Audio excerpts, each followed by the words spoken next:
3월 24일 금요일 새벽 예배 시작합니다. 사도신경을 고백하겠습니다. 전능하사 천지를 만드신 하나님 아버지를 내가 믿사오며 그 외아들 우리 주 예수 그리스도를 믿사오니 이는 성령으로 잉태하사 동정녀 마리에게 나시고 본디오 빌라도에게 고난을 받으사 십자가에 못 박혀 죽으시고 장사한 지 사흘 만에 죽은 자 가운데서 다시 살아나시며 하늘에 오르사 전능하신 하나님 우편에 앉아 계시다가 저리로서 산자와 죽은 자를 심판하러 오시리라. 성령을 믿사오며 거룩한 공예와 성도가 서로 교통하는 것과 죄를 사하여 주시는 것과 몸이 다시 사는 것과 영원히 사는 것을 믿사옵나이다. 아멘. 성경 말씀 사무엘상 4장 13절 한 절만 봅니다. 13절 한 절만 제가 봉독하겠습니다.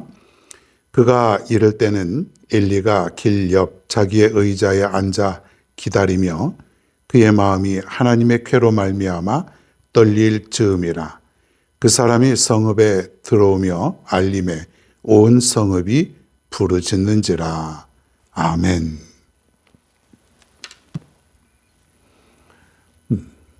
이때의 당신은 이런 제목으로 오늘 이 아침의 말씀을 전해봅니다.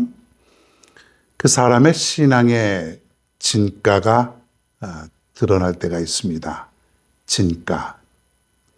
진짜인지 가짜인지 정말 바르게 된 신앙인지 아닌지 그게 언제 드러나냐면 하나는 그 물질 앞에 섰을 때 그 사람의 신앙의 진가가 드러나고 두 번째로는 고난 앞에 섰을 때에 하나님을 얼마나 의지하는가 드러나게 된다는 것이에요. 자, 물질 앞에서 사람들 무너지기가 쉽습니다. 의외로 이 물질이라는 것이 사람의 마음을 악하게 만들고 그리고 하나님을 떠나게 만드는 그런 강한 영향력을 가지고 있습니다. 액수가 많으면은 하나님 앞에 헌금하는 것도 쉬울 것 같지요. 액수가 많기 때문에 아무리 하나님께 드려도 또 11조를 해도 전혀 문제가 될 것 같지 않은데 오히려 더 못하게 되고 정직하게 못하고 또 감사의 생활도 제대로 하지 못하는 경우도 많이 봅니다. 하나님이 그렇게 물질의 축복을 주셨는데 왜 우리는 하나님의 은혜에 보답하지 못할까요? 참 알 수 없는 일입니다. 하나님이 그렇게 많이 우리에게 은혜를 주시고 복을 주셨건만 왜 우리는 하나님께 그렇게 인색할까요? 알 수가 없습니다. 자, 또 하나는 고난이 있을 때에, 즉 고난이 닥치게 될 때에 그 사람의 진가가 드러나게 됩니다. 큰 고난이 닥칠 때에 그 사람이 어떠한 반응을 하게 되는지 거기에 따라서 그 사람의 참된 면이 드러납니다. 평소에는 신앙생활 잘하다가도 큰 고난이 닥칠 때에 하나님을 떠나고 또 하나님을 멀리하고 또 교회도 멀리하고 그러는 사람들도 의외로 많지요. 고난이라고 하는 것 신앙인의 진가를 드러낸다 그렇게 볼 수가 있습니다. 오늘 말씀에 보면 이제 앞뒤로 이제 계속해서 이제 내용이 이어지기 때문에 여러분들이 또 나중에 좀 계속 더 읽어보시면 더 이해가 빠를 것 같습니다. 이스라엘 공동체, 즉 이때의 이스라엘 백성들 그 사람들을 통해서 한번 오늘 말씀을 더 살펴보겠습니다. 첫째로는 고난이 있을 때에 고난을 당할 때에 이런 사람들이 있어요. 울부짖는 사람들이 있습니다. 울부짖는 사람들. 이거는 위기가 닥쳤을 때에 두려워 떨며 우는 그런 사람들이에요. 그러니까 울부짖는다고 하는 것이 어떻게 보면은 슬픔의 표현일 수도 있겠지만은 지금 여기서 말하는 이 울부짖음이라는 것은 전혀 믿음이 없는 그저 두려워 또 무서워 좌절하면서 그냥 한탄하는 그런 모습이라는 거예요. 오늘 13절 후반절에 보면 이런 게 있어요. 그 사람이 성읍에 들어오며 알림에 온 성읍이 부르짖는지라. 도대체 이게 무슨 뜻일까요? 온 성읍이 지금 부르짖어 울부짖고 있다는 것이에요. 큰 슬픔에 잠겨 있었다. 그렇게 볼 수가 있는 것이에요. 자, 내용을 한번 간단하게 살펴보면 이스라엘의 전쟁이 일어났는데 저들이 법궤를 가지고 전쟁에 임했습니다. 법궤가 무엇인지 아십니까?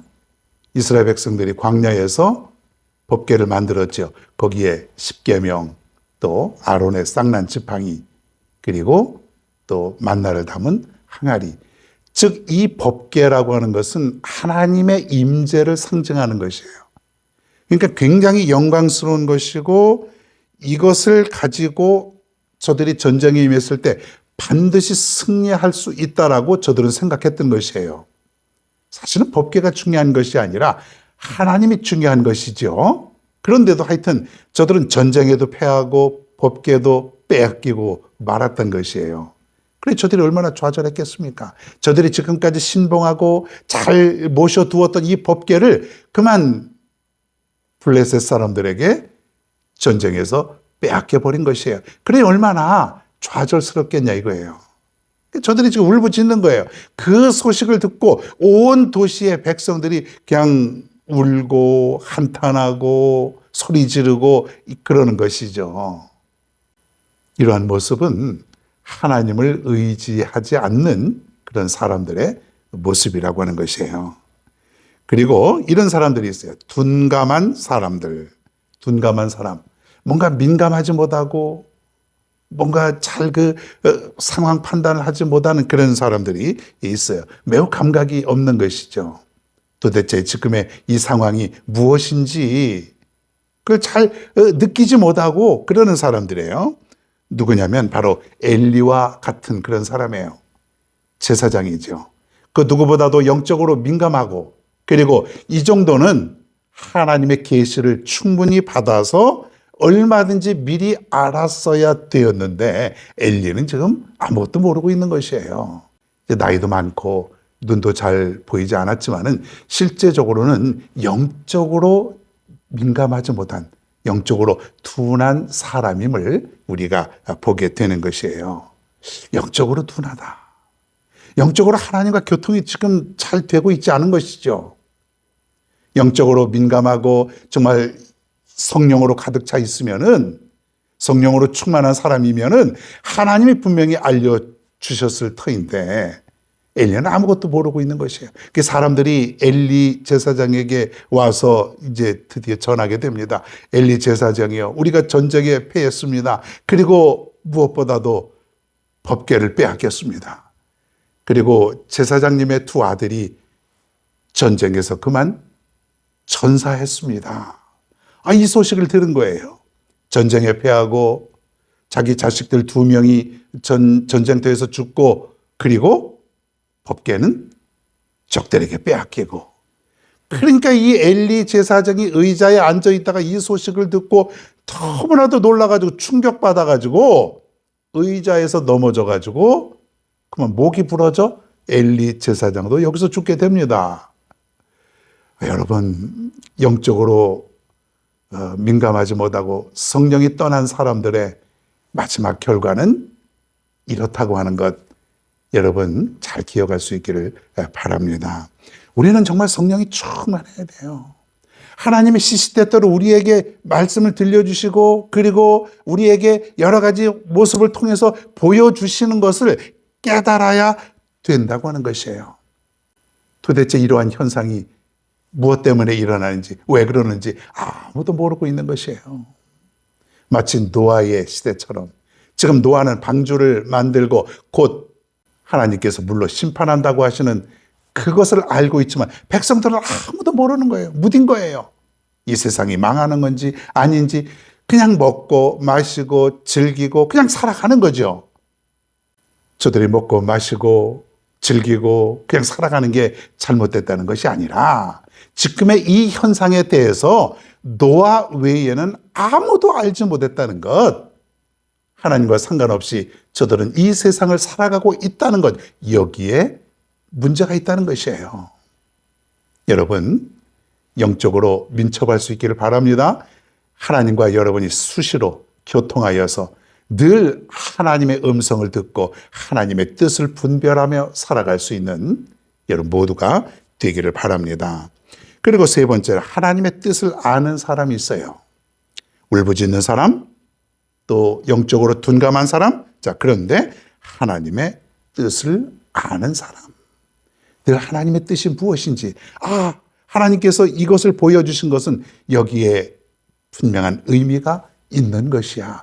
항상 하나님의 뜻을 깨닫고 그리고 하나님을 의뢰하고 살아가는 그러한 사람. 이러한 사람은요, 고난 속에서도 절대로 좌절하지 않습니다. 그죠? 낙심하고 울고 좌절하고 소리치고 우왕좌왕하고, 이거는요 고난을 대하는 태도가 아니라는 것이에요. 영적인 사람은, 정말 하나님의 뜻을 깨닫는 사람은 고난 가운데서도 이것도 하나님의 뜻이구나, 이것을 통해서 우리에게 이것을 보여주시려고 하시는구나, 하나님의 뜻이 무엇인지를 깨닫는 것이에요. 여러분에게도 분명히 고난의 때가 있을 것이에요. 그러나 그 고난 너머에 하나님의 뜻이 있음을 반드시 깨닫고 살아가야 될 줄로 믿습니다. 이것이 바로 영적인 사람이라는 거예요. 오늘 여러분 앞에 고난이 있다고 한번 가정을 해보십시다. 고난, 그것도 그냥 고난이 아니라 큰 고난, 어떻게 해야 될까요? 이럴 때 여러분은 어떻게 하겠습니까? 오늘 여러분들은 아무리 위기의 때가 온다고 할지라도 그것을 통해서 역사하시는 하나님을 바라보며 살아갈 수 있기를 간절히 바랍니다. 고난에는 다 의미가 있다 그랬습니다. 그래서 고난도 유익이라고 그랬습니다. 여러분, 고난을 두려워하지 마십시오.